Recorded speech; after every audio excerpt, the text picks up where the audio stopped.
This is the Torg Eternity Delphi Council Debriefings, where the storm has a name. We are your hosts, Leamon, Jay, and Mark. And today we'll start off with an email that we got, and then we will be getting into the system, kind of a general thoughts on knowing the system, Torg Eternity specifically, and other systems out there, and how that can help your game be successful. So before we jump into talking about systems, let's go to the email. This is from T, who's written us before. He says, "Hi fellas, thank you for your consideration of my last few emails. I have a simpler one for you today. The fear special ability some creatures have says that upon first encountering this creature, a hero must make a willpower or spirit test or become very stymied. My question is, how long does this last? I've been running it as a single round effect, but given how these creatures, abnormals, are supposed to be a challenge, I'm worried I've been letting my heroes off too easily. Thanks for keeping it going, T." So this one I can just answer, and unless Jay and Mark want to interject and point out that I have rules crossed in my head and I'm completely wrong, which has been known to happen. But fear lasts that one round if you fail it. So when the monster pops up, people test for fear. If they succeed, they're fine. If not, they're very stymied. At the end of the round, if they've been very stymied, that condition goes away. There is an ability called Terror, which is more of what you might have been thinking, which is on first encountering the threat, they become very stymied and must pass a willpower or spirit test at the end of their turn, or immediately become very stymied again.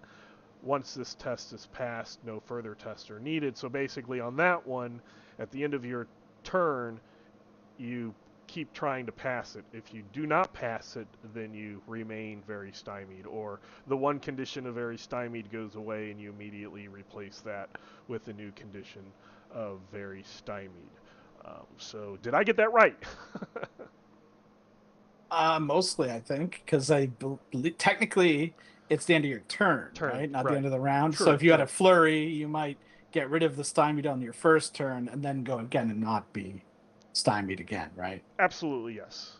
Yes, that's I was going going to to bring up about terror flurs as well, so.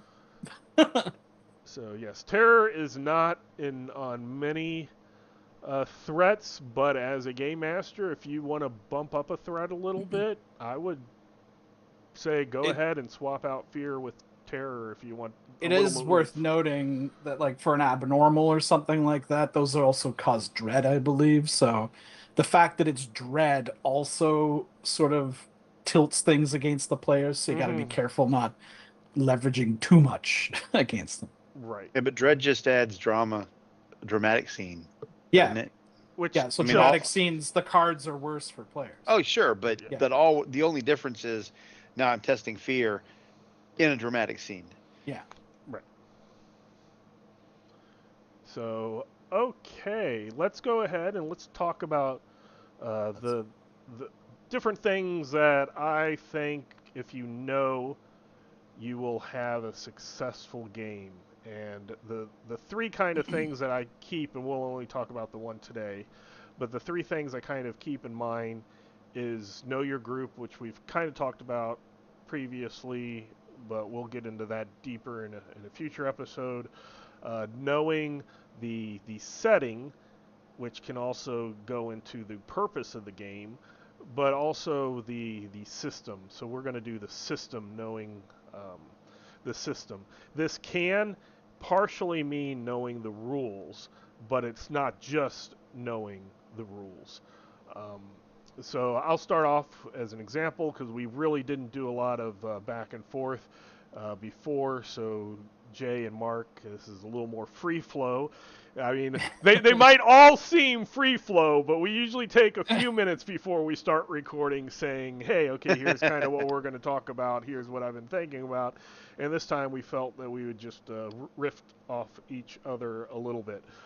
So, knowing the system, why do I say this?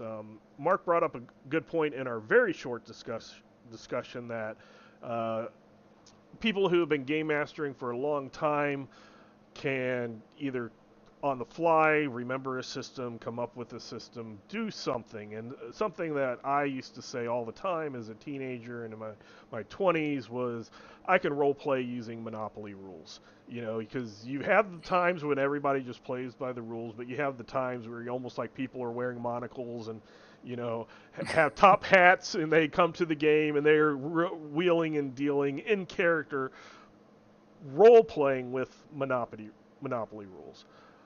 But what I want to say here is while that's true and you can role play and there can be lots of different rules, if I wanted to play Clue, I wouldn't use Monopoly rules.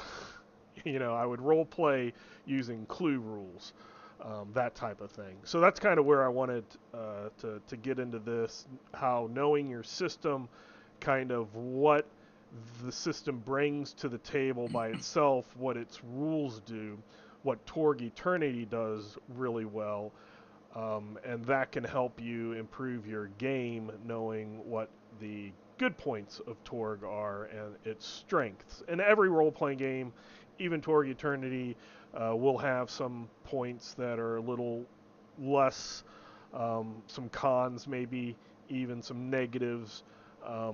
But we want to really want you to succeed in your Torg Eternity game using the system to its fullest.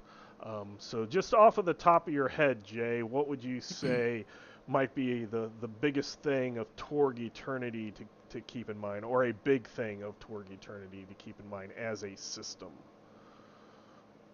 It's a weird one because it is conceptually simple, but then when you try to explain it, you can get bogged down in minutia. So it's often good to explain to players in bits at a time. Kind of like they do in the Day One Living Land, to be honest. They don't introduce everything right away. And having run demos at RatCon and start playing games so with people that were totally new to it, yeah, you don't just want to throw them into the deep end, especially also with the setting, but that's a whole different thing. I'll start off. Also, it also depends, as he said, on your group too, because there's different types of game systems and there's different groups that appreciate different types of game systems.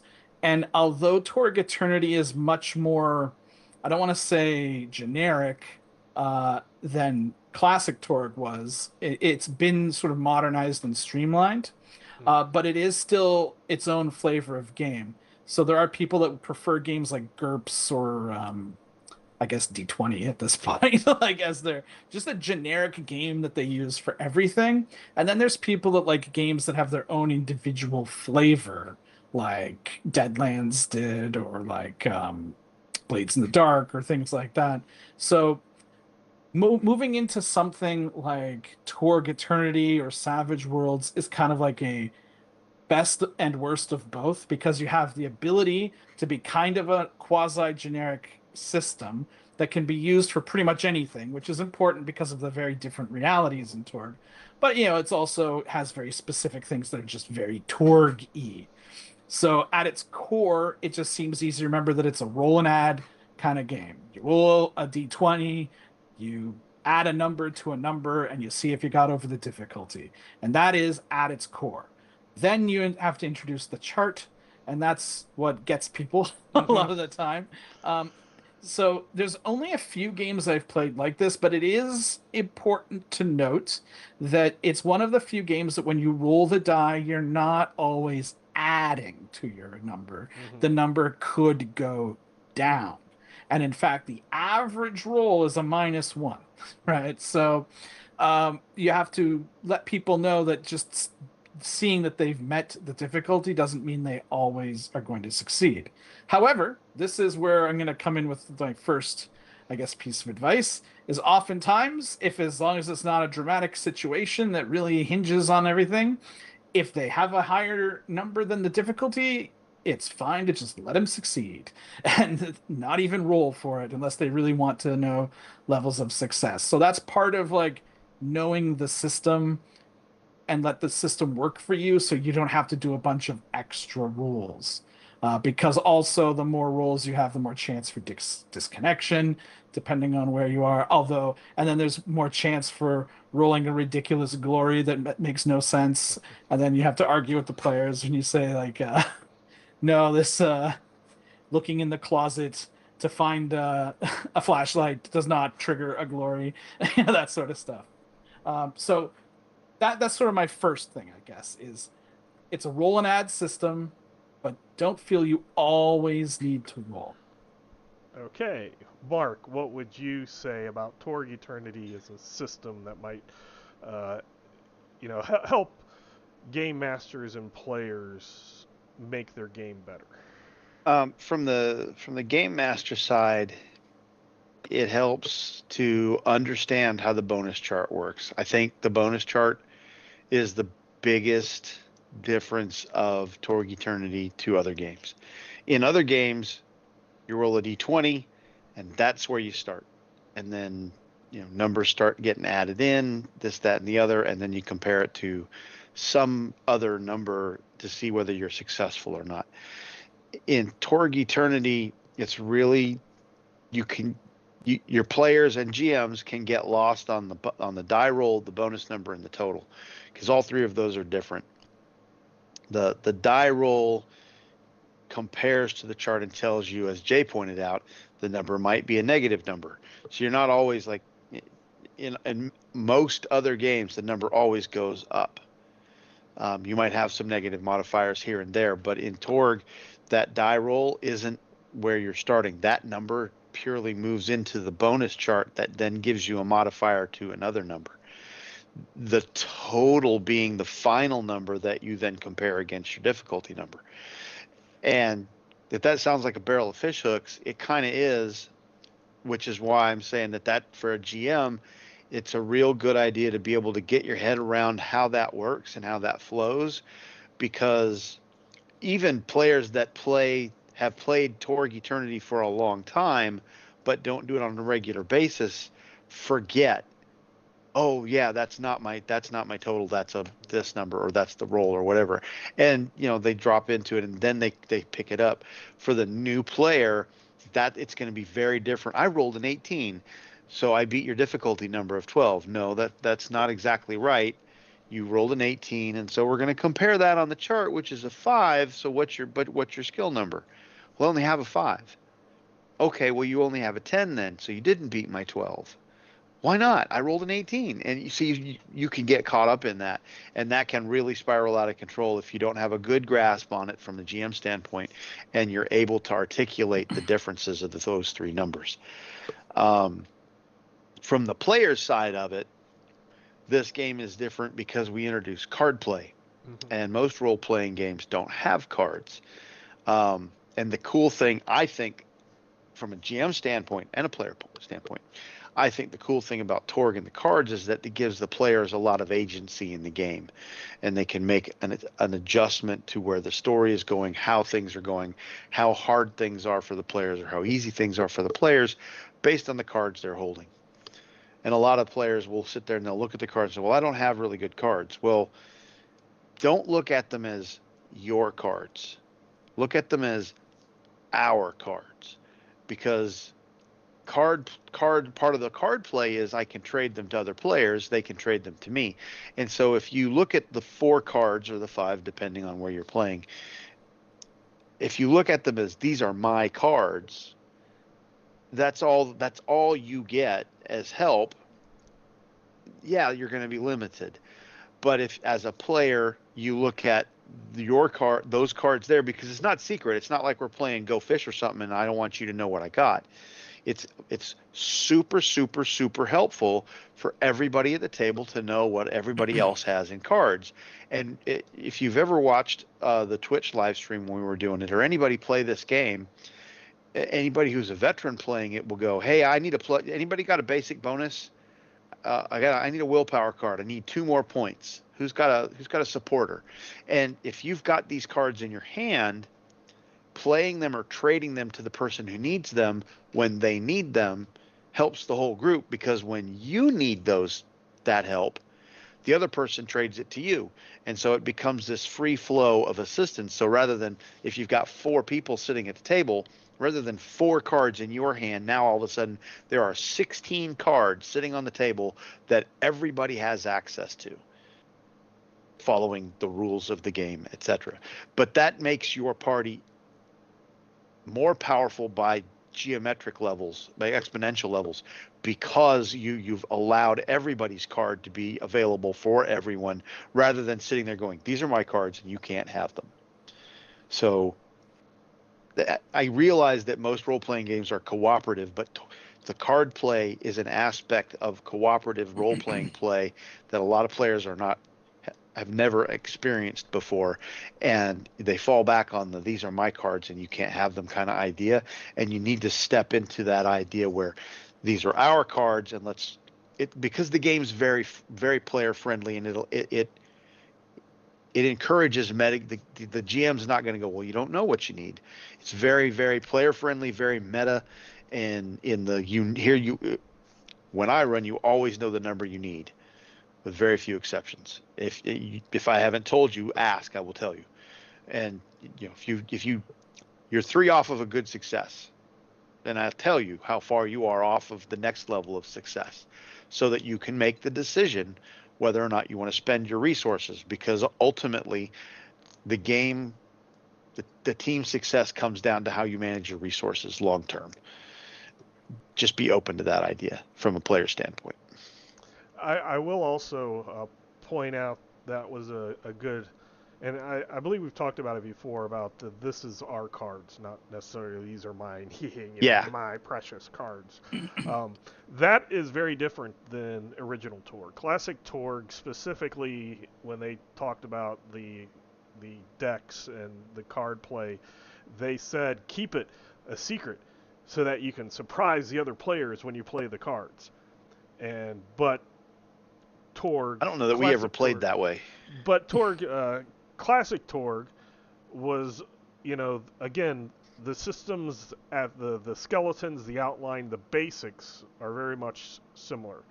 It is the fine details that kind of change things, and that's where a lot of us who originally played in classic Torg and then came to Torg Eternity, it took us a while because there were a lot of rules that were so close but not quite the same, or had like a small little variation of stuff, like just a DSR, 6 rounds in classic Torg, 5 rounds in Torg Eternity, that type of thing, where it's just a little bit off. So they specifically wrote in that one to kind of keep your cards a secret and pop them off and show. Also, difficulty numbers weren't necessarily told to everybody and stuff. So Torg Eternity is a much more, at its base, transparent system. That doesn't mean that in classic Torg you couldn't say these are our cards, or you couldn't be transparent with difficulties numbers. It just, the game itself and the rules did not encourage that. Whereas in Torg Eternity, you could say, "Hey, everybody keep the cards to yourself. Hey, I'm not going to say difficulty numbers because I want this to be a harder game." But that's not what the system is written for. So also be aware that anytime we're absolutely, and we say this all the time, we're absolutely for you having fun in your own Cosmverse. Just be aware that any rule that you add or change, there might be ripples that go out. To go along with what Jay was saying also, Torg, classic Torg, to me as a game master, I always said it was the easiest game to play and one of the most difficult ones to game master because each of the realities had its own rules that were completely different than other reality rules. So if you're a player and you're like, I'm going to play Pan Pacifica, or back then Nippon Tech, you would give them that source book and say, this is what you need. And then if somebody else was doing Isle, you give them the Isle source book and you say, this is what you need. And they never had to talk to each other. And it could be fun. I remember being an Isle priest invoking miracles, and then the Cyber Papal, Cyber Templar was invoking other miracles that didn't correspond with mine, going, oh, wow, that's kind of cool. And he was like, oh, wow, that's kind of cool that you're doing. And then the mage comes in doing completely different rules. And we were just like, oh, wow, that's cool. And he's like, but what you guys, everything was cool, but it was cool in a very different way. I never learned how to do magic. I never learned how to, do weird science while I was playing that priest. And then when I became the game master, wow, then I had to know everything. And then you have, and my nostalgia goes, yes, those subsystems were great. And I've even introduced at the beginning, was trying to introduce some homebrew to bring that into it. And the more Torg Eternity I played, I'm like, yeah, this is a lot easier to game master when everything's kind of just set up the same. Then I don't have to have 8 different rule sets in my head when things are going, because Aurora spells were different than Nile spells, and Nile spells were different than Nile spells, and things like that. So in Torg Eternity, also as Jay said, you do have the different realities, you have the different genres, and that can be overwhelming for a new person, or even a person who's only played their one character, and then they start trying to think of another character. You definitely don't want to get into the, hey, okay, what do you want to play? Do you want to play Cyber Papacy? Then you can do this, or this. You could play a Cyber Witch, or you could do a Cyber Priest, or you could be a Cyber Templar, or you could be a Street Ganger. You don't want to just start listing off all the rules and all the options, and then go, but if you don't want to play that, here's Isle, and now you can be a barbarian, or you can be a priest, or you can be a mage, or you can be an elf, or a dwarf in power armor, blah blah blah. I usually go, what would out of TV or movie type genre, what would you kind of like to play? And then I'll try to get them close. If they're like, oh, I'd like to play, a T-1000. Okay, we're going to go towards Darkhold. If they're like, I want to play Harry Potter. Okay, let's look at Isle, or maybe even some Core Earth of the magic stuff there. And I want to play John Wick. Okay, let's do Pan Pacifica. You kind of can get an idea of what they're wanting to play, and then through the play itself, they can view how the other people from the other realities, or even the other archetypes or concepts, are playing, and then they can kind of learn the game through the other characters and what those characters and players are doing with those characters. So that's one of the things that I would say, don't just take all the source, I've bought all the source books, plop them down, or hey guys, here's what we're playing with, and throw everything at everybody.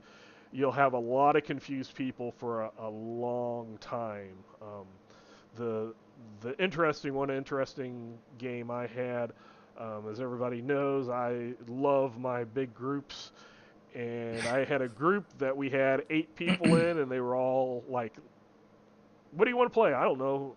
Let's just all be from a different reality. So there was the Core Earth person, the Isle person, the Pan Pacifica, on and on and on. All 8 realities were represented, and that was very fun for everybody, as they had played original Torg and had not played Torg Eternity yet, and then that's the thing that got them into learning Torg Eternity and what the new differences and stuff and the realities were, by choosing one to focus on and then watching the rest of the group choose everything. Not to say that, hey, let's all be Nile Empire people can't work, but bringing I in found those players different often have things.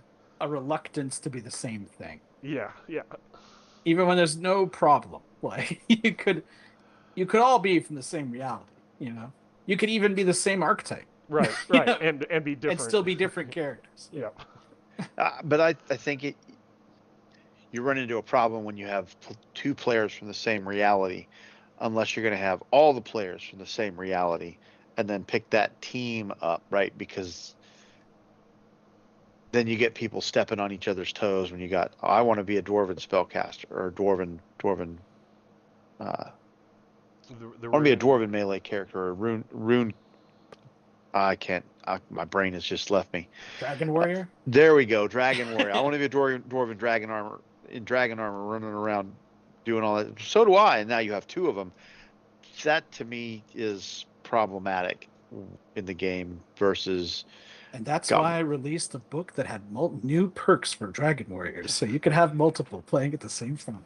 The time that works is if the players first go, hey, do you want to play like brothers or cousins or best friend? okay, that would yeah. work. Sure. And then you're like, okay, I can do this part of the Dragon Warrior. I'll take these things, and we'll be the Dragon Warrior duo, type thing.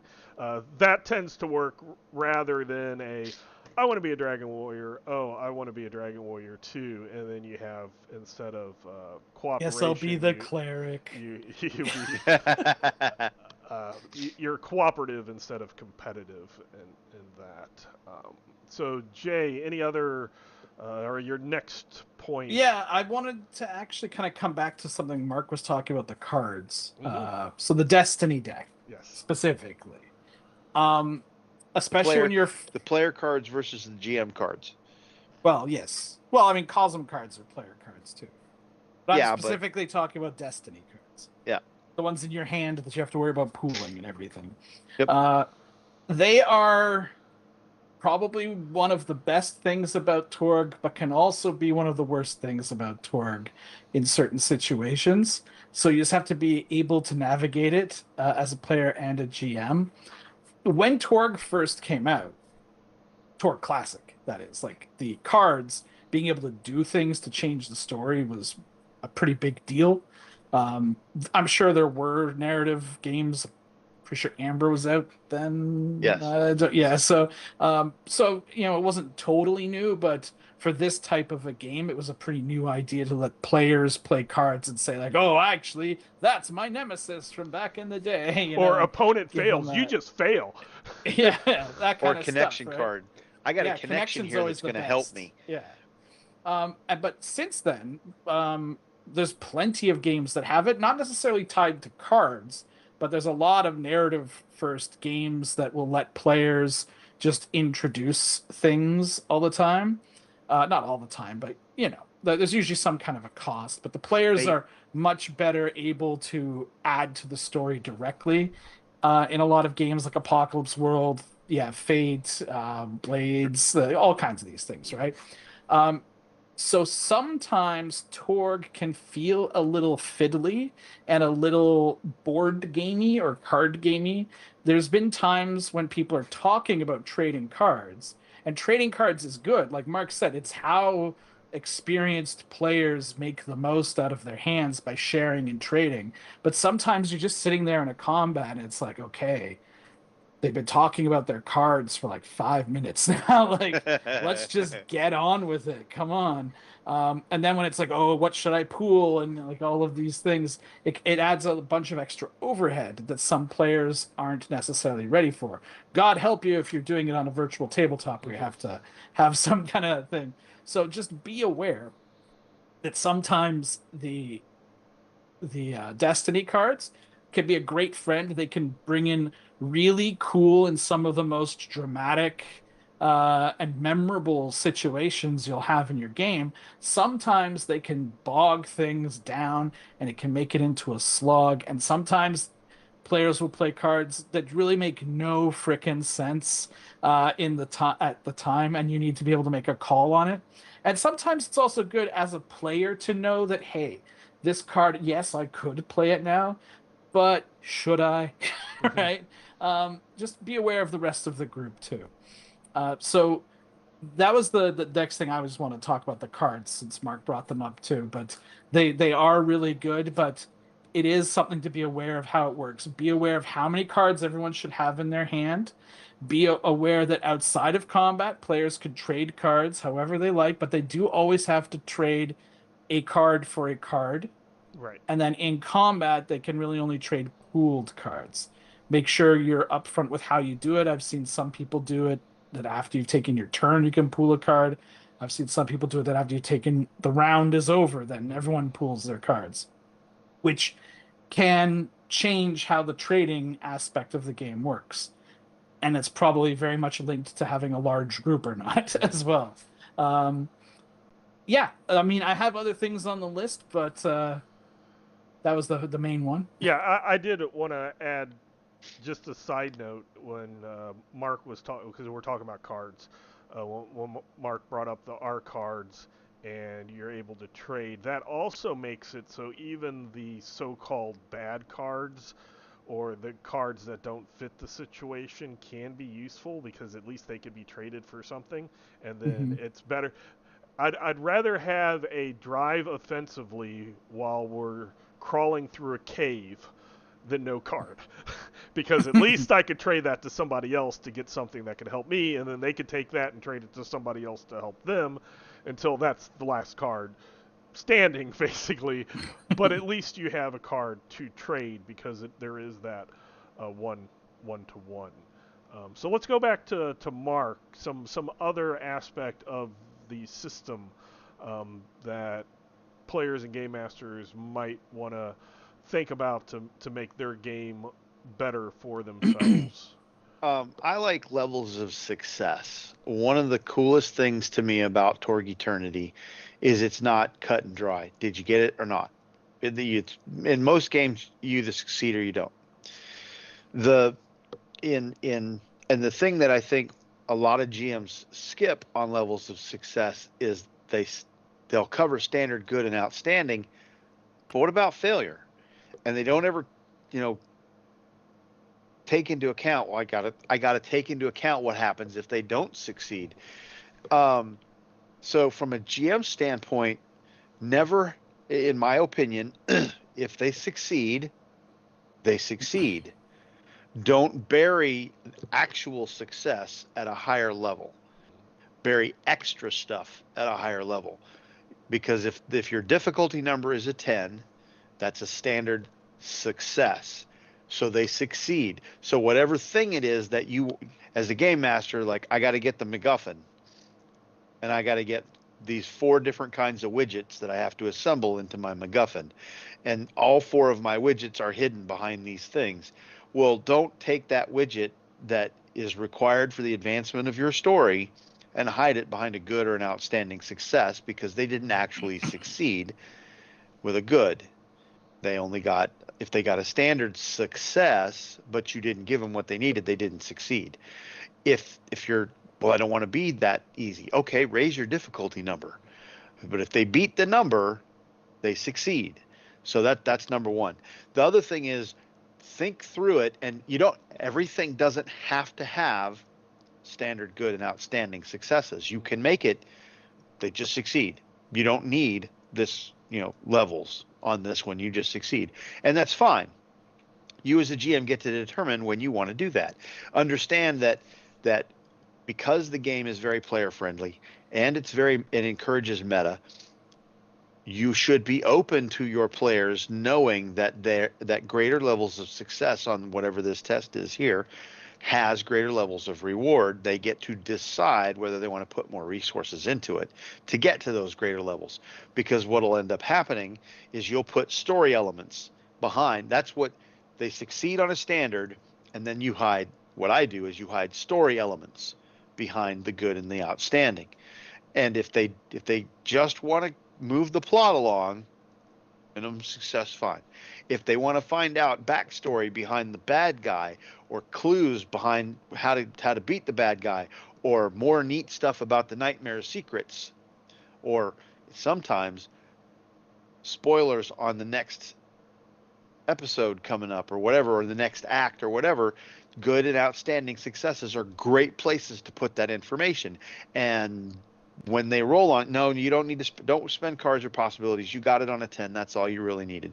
And move on, because resources, when you get to that dramatic scene where they need to beat the DSR, or they want to beat your DSR and you've set a DSR up, they're not going to have the resources to do it. Now, that's a decision. You can make that as a game master. I want them resource depleted when they get there. Okay, you want to make them make decisions and have a harder time. That's perfectly fine, and that's your call. You do you. But do it on purpose, not because I piled up all of this stuff on this ticky-tack piddly stuff over here and sucked all their hero cards and possibilities out, and now I'm killing the crap out of them in the third scene of a five-scene act, because I sucked all of their possibilities out trying to figure out who to talk to get to this point. So from a player standpoint, you should feel free to ask your GM, do I want to do better? I got a standard success. Do I want to do better? If you've got resources, throw a possibility on it, whatever. Do the math. It's 5. It's simple. You should know what the base number is. You can do the math to figure out what a good and an outstanding probably is. Most of the time it's 10, 15, 20. Or 12, 17, 22. Or some increments of 5. As a player, you can sit there and go, well, I only need 2. That's a basic bonus. 1 card. Do I want to throw a possibility on it to get to where I want to be, or is a basic bonus better? A basic bonus is better. Use the card instead of the possibility, because you can use the possibility anytime you want. The card has to be pooled to use, and then the card has to be applicable to the skill that you need to use it on. So possibility more flexible, card less flexible. As a player, put a little thought behind that so you don't use a 15-pound sledgehammer to drive a tiny little tack hammer. And I can attest to multiple times playing in your game where somebody gets a success and then they're like, okay, I got a success, maybe I should use a card, and then I can get I rolled, my total was a 12, I needed a 10. If somebody supports me or trades me a card, or I play this card, then I'll get a good success. And you have said, on this one, successes don't mean anything. They don't matter. All you need is a straight one, and they will still be like, but I so want a good success. Yeah. And you've been like, don't waste your resources. And then other people have been like, okay, that's what he's saying it. He's not, trying to trick us, be tricky. And then, you play the card and he's like, oh, you got me. I really had something for you on a good success.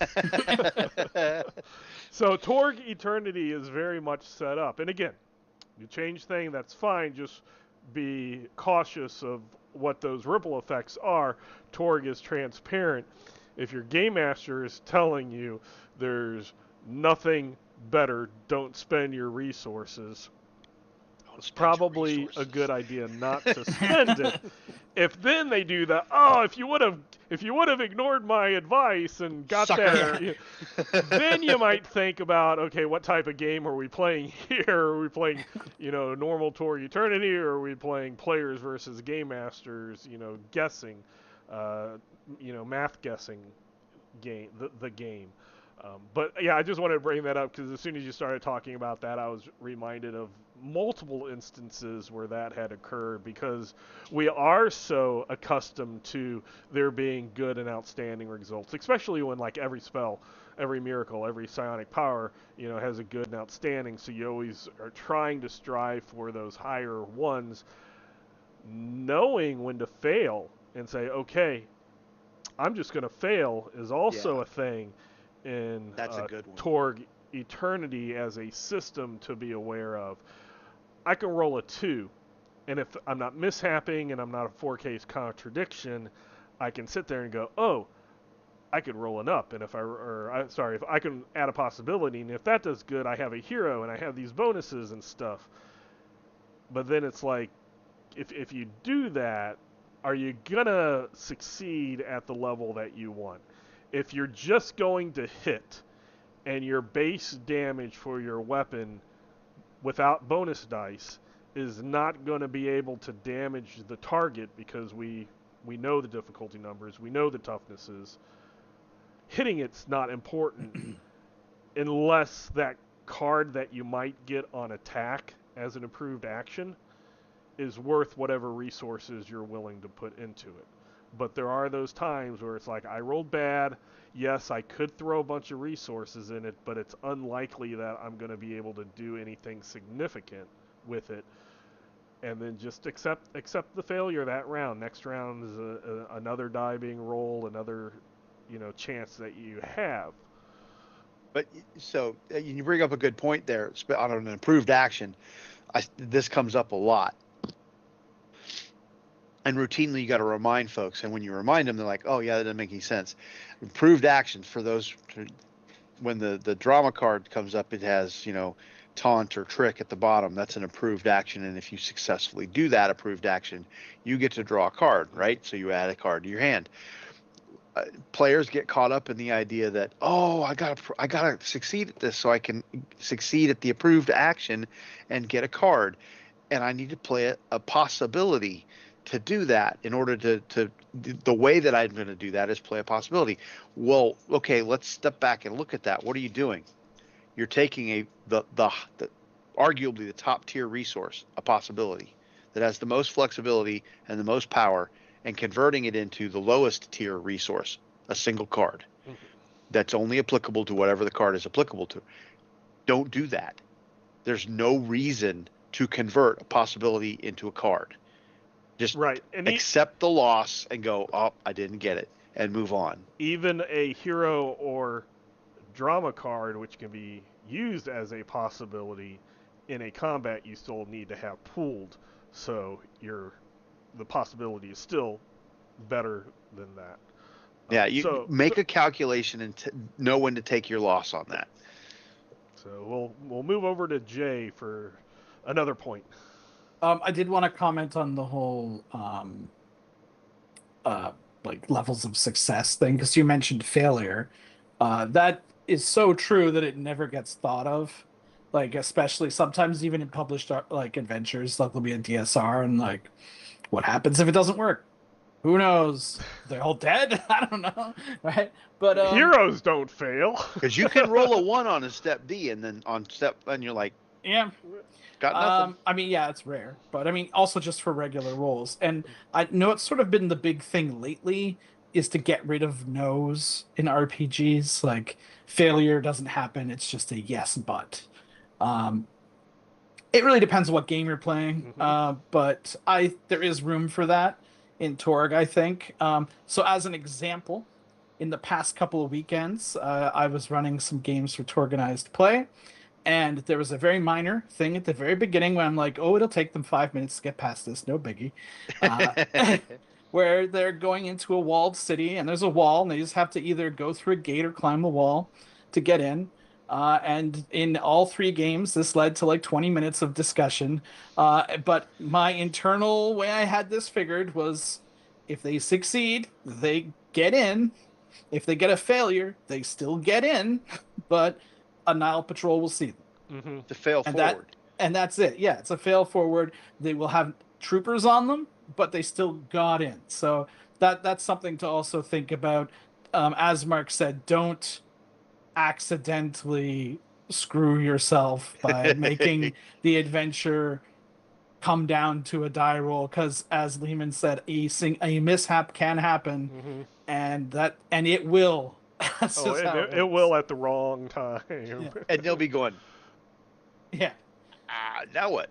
So the next thing I was thinking about, though, which is a very big Torg thing, is initiative. It's very different than a lot of RPGs. And in my RPG career, I have come to the conclusion that I prefer my initiative to either be extraordinarily complicated, like in Hackmaster, where every second is accounted for, or I want it to be completely arbitrary, like it is in Torg, and we don't have to worry about anything. I've been also running a D&D 3.5 campaign, and it's been painful just to do the initiative every turn, and all the players have taken improved initiative and cheesed themselves to go high, so the monsters always go last, and it's just a thing. But in Oh, see, Torg, that's what I cut my teeth on, though. So I'm good with it. I'm good with it. I'm done with it. But like I said, that's just the mid level. If I want real initiative, I'll play Hackmaster, where we're checking second by second, right? But in Torg, you flip the drama card, and depending on if it's a standard or dramatic scene, that will tell you who goes in what order. And there's extra little things. There's also these realm specific drama cards that I'm not a super huge fan of, but I know a lot of people like them, that it can also add in a bit of spice. Excuse me. What I have seen be an issue with Torg's initiative is because when it becomes the player's turn, it's a free for all. Barring a few weirdo cybernetics, basically it's up to them what order they do stuff. And sometimes that can cause confusion and issues of like, well, I don't know. What do you want to do? What do you want to do? I don't know. Or everybody going, I'm going first. No, I need to go first so I can buff you so that you can do this thing. That's the thing. Know? So it's usually good to ahead of time, kind of at least during the introduction of your characters, come up with hey, does one of you do a lot of interaction attacks? Should we always let you go first and do a taunt or whatever against what we're fighting before we shoot? And hey, should we shoot these guys before the melee character just runs in screaming? So, like, let's get a few. Does anyone do buffs? Do we need to wait for you to buff? Is someone manipulating the drama deck? Do we need to wait to see what you're doing before we decide what we're doing? So having a little bit of pre-fight planning as players can go a very long way to making those turns quicker. Because as I mentioned before with the cards, you can also get into, okay, what am I going to pool? What are you pooling? Can we trade stuff? In addition to the whole initiative can make things get a little complicated. Ironically, because the initiative is so simple, it's so freeform that players can kind of like get in their own way. So just a little bit of planning can really, really help. And where you pointed out before, where different game masters will say when can you pull your card. So the official is after your turn, but a lot of people do it at the end of the round just so it's easy, so people don't forget. They just make the announcement, hey, everybody, pull your card. If you do it by individual turn, then that can have importance as a let me go first. The thing I want to do isn't that big, but I can throw down the opponent's fail, or this other card. It's glory. Glory. I can get this ready so that the next person who plays and gets a card out can do the thing. So there are various strategies that yes can bog it down, and I would say that while that can be fun of the the players, oh, do this, oh wait, no, do this, let me do this, and oh yeah, thanks for reminding me, that can be good. As a game master, I've seen it myself, and I'm sure Mark remembers times where you kind of get to the end and you're like, who am I? You either think everybody's gone when they haven't, or you forget that people have gone that have already gone, so you're like, hey, your turn. No, I already went. That type. Yeah, even with the turn tracker on virtual tabletops, it's right. It's like, oh, you went already. Yeah, sorry. Okay. So I would say I used it in Classic Torg. That's all I used, is I went in order of people sitting at the table. So Classic Torg still had all the heroes go, and all the villains are all the villains, and then the heroes. So they had it by sides. And I just told the players, sit at the table how you wish to go in order. And the person to my immediate left, they went first, and then I went clockwise until it got to me. So you knew. And if initiative is a problem, that is a way to kind of make it a little bit easier for everybody forever or until they can learn the game a little bit more. Especially like at the beginning when people are learning all this stuff, you can deal with one person, move to the next person, and then you give everybody a fair chance instead of this all free-for-all Royal Rumble happening when everybody's trying to do their turn at the same time. I've even had in games where people have then moved chairs.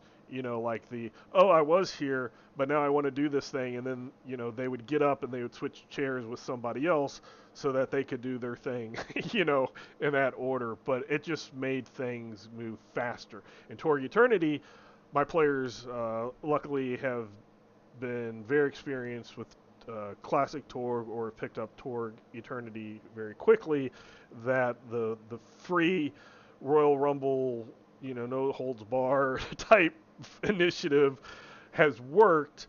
But I think if I was at a con or something, I probably, doing a introduction to Torg, like you said, demos and stuff, I probably would do more of a, hey, this isn't what, the in a standard game is, but to make this easier for everybody, this is what I'm going to do, and have them go around. I suspect it's also a bigger deal when you have 8 or 12 true, or 6 players true. versus 4. Yes. Yeah, I find it's easier though if you know what you're going to do typically, or what your shtick is, what you do. Round to round, it helps being flexible with I'm going to go up and smash the guy, and then the shooters are going to shoot into comp melee, and somebody says, well, I want to shoot him. I don't want to shoot you. Can you wait a second? Yes, be patient, because like, unless you want to dent in the back of your helmet like Crag has, where we just kept drilling him in the back of the head because he's like, I don't care, shoot me, and he'll run up into combat and he swings. His toughness is so high, even when you hit the target or when you hit him, you do a point of shock, he doesn't care. But knowing the fact that I'm going to go up there and swing my big axe, well, before I do, somebody's going to trick him to make him easier for me to hit. And I don't have great armor, so the people who are shooting at them, I need to wait until they have volley fired and not shoot me in the back of the head, and that the buffs have gotten applied. And oh yeah, I've got a guy over here who wants to buff me and give my strength a boost so I'm better at what I do. I just need to patiently wait for all of this stuff to happen, and then I can plod into battle and smack him with my axe. It's not any faster or slower. It's just, could you go run up there and do it right away? Yeah. Are you making the combat more complicated because you didn't wait for all that other stuff to happen first? Yeah. So GMs, be patient with your players. Like Jay said, it's a battle royale, and they'll spend some time talking about what they want to do, and somebody else will say, well, I was going to do this, and you let them work it out, and then eventually, okay, so Bob's going to go, let's go. And then it starts, once they get that out of their system, then it just starts to fall in place. Yeah, it's just one of those, the planning goes a little bit different. It's not everybody goes by dexterity or dexterity plus a roll, or a d20 plus a modifier type thing. It's very much a heroes, and then except for there's a certain little thing, perks or mystic effects out there that might change it, but normally it's a one side and then the other side. So be aware of how that might work, how that might help or hinder your combats, and plan appropriately. So Mark, did you have another thing about Torg Eternity that you wanted to bring up? We've said a lot about being player friendly. It's very story friendly too. But the nice thing about it is, as long as you're a GM's, you got the whole book of threats to throw at the players. You got everything that you want to. They have no idea what's coming. So if you throw something in there that they don't know if it's in the book or not, that's cool. Be flexible with the card play that, I need a contact here. The things that can come up. The nice thing about the Torg Eternity game system is that it has all of the genres encompassed in all of them, and that's a strength and a weakness. It's a strength because if you need a story element in your game, or I wonder what it would be like if we had orcs armed with AK-47s. You got rule set to do that. Knock yourself out. It works. This goes back to what we opened with, or what Leamon opened with, where you're going to have to know the rule set and the system. And this is the downfall, is that because there are all these cosms and all these other things, you can cross-pollinate so many things. It's so cool to see that cross-pollination, and it's so varied that you can do so many stories with it. But it's complex in that you have to understand how the AK-47 works when you put it in the hand of an orc, because that's tech that the orc's not set to use, and bad things can happen. What's going to happen to your orc when they roll a 1? Well, okay, where are they? What are they doing? You have to have thought this through ahead of time, or you have to be familiar enough with the rule set so that when it does happen, you go, oh, here we go, off we go. But those kinds of things, that's the unintended consequences Leamon was talking about. It isn't bending the rules, it's working within the rules. Mm-hmm. But there's a lot going on there. And if you're going to do it, I highly encourage you to do it. I like the rule of 2. I like taking those things and cross-pollinating them because they make cool story elements. And it's a lot of fun. And your players go, wait a minute, what'd you just say? Orcs with AK-47, where'd they get the AK-47s? Well, how do they get the ammunition? How are they even using that? Because that's not their cosm. Where's that coming from? And now you've got all these story avenues that you get. They're going to pick one you didn't think about to explore. Be ready for that. But that's the cool part about it. You can tell these stories. You just have to have thought some of this through, or be at least nimble enough on your feet to be able to react when your players come up with something that you didn't think about, because you put these diverse things together in the same pot, and now you're mixing them up, and the stew's going to be a little different every single time. But that's the strength and the weakness. So just think about it a little bit before you throw it out there, or don't, and play that game too. That's another way. That is another way. It's a completely legitimate way to play. It's a different bag of fun.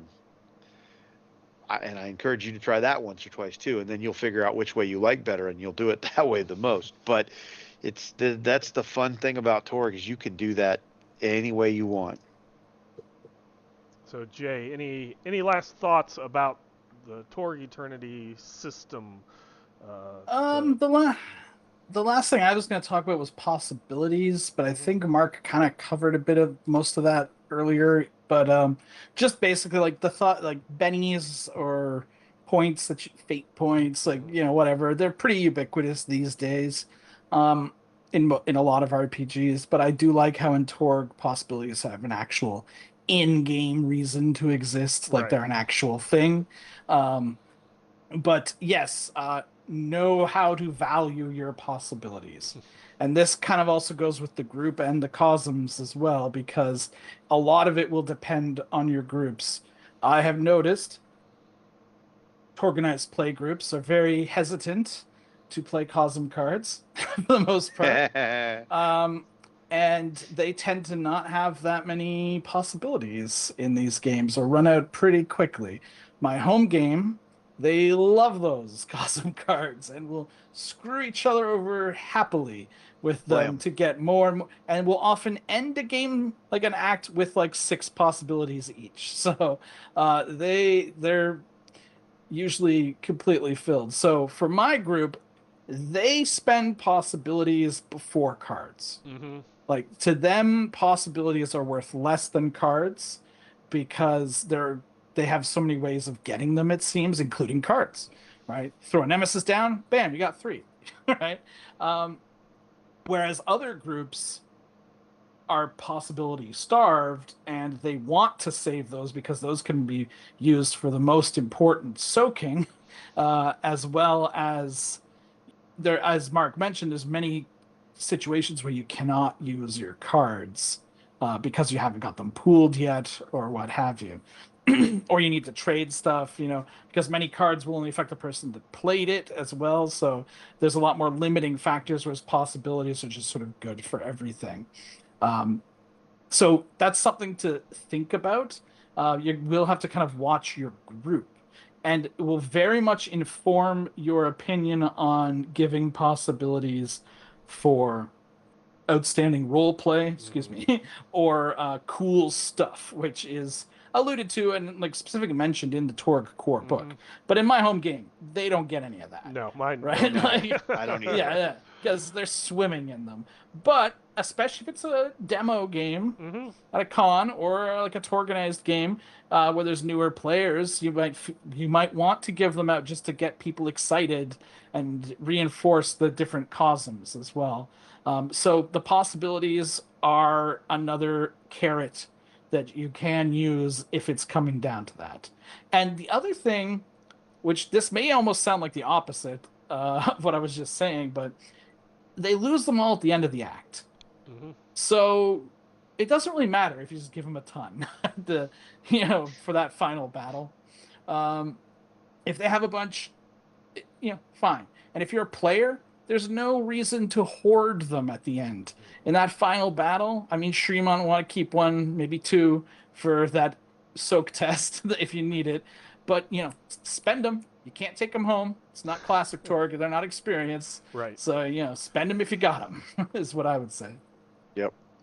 Any last thoughts, Mark, on Torg Eternity's system things for game masters and players to help them better their game?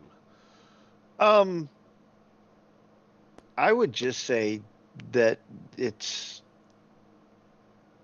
I don't know, we've covered the high points, I think. I'm a fan.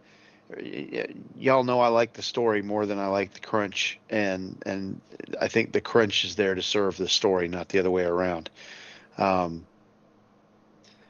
As a game master, I think you need to decide what you want to be, how you want to approach the game from the standpoint of what's the most important at your table. Fun, we all agree everybody's supposed to have fun at the table, but then we enter into the vehicle that gets us there.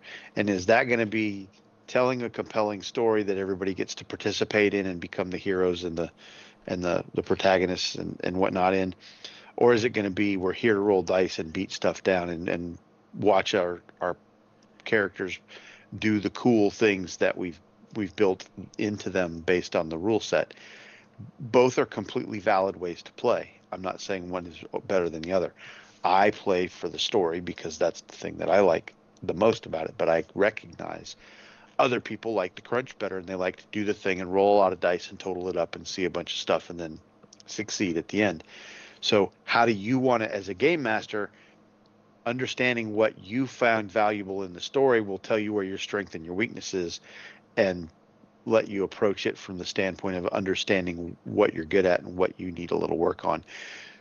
And then you grow from it from there. And I think this is a very forgiving game system, depending on, no matter which side of that you fall on. And I think it's good for players and GMs, as long as everybody at the table is just there to have fun.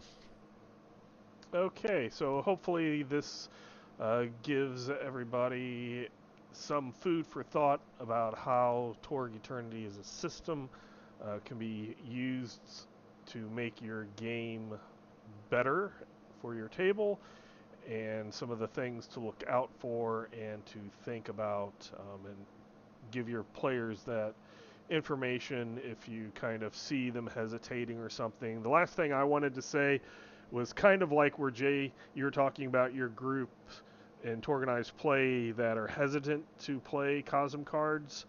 I have a few people that are hesitant to multi-attack, multi-action, just because they're like, if I do one thing, I'm sure to do that thing. But if I'm trying to do multiple things, or if I am trying to shoot 2 Nile shock troopers, that gives me a penalty.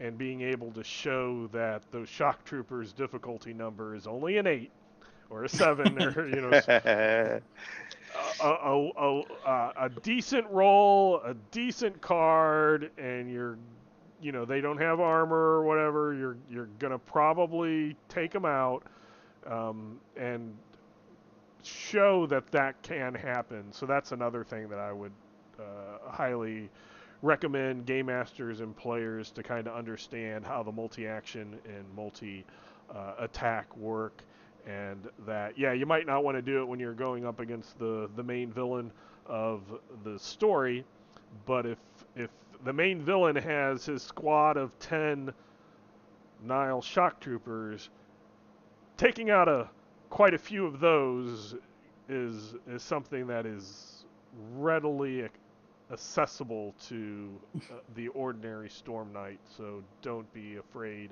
to try that multi-action and or that multi-attack. It's somebody's job. Take out all the mooks. Right. Yeah, somebody needs to do it. Otherwise, a random die is going to explode, and somebody's going to be hurt really bad by a Nile shock trooper that shouldn't have been hurt. So, having said that, thank you very much for listening to or watching this episode of the Torg Eternity Delphi Council Debriefings. And until next time, we hope you have fun in your own Cosmverse. Bye.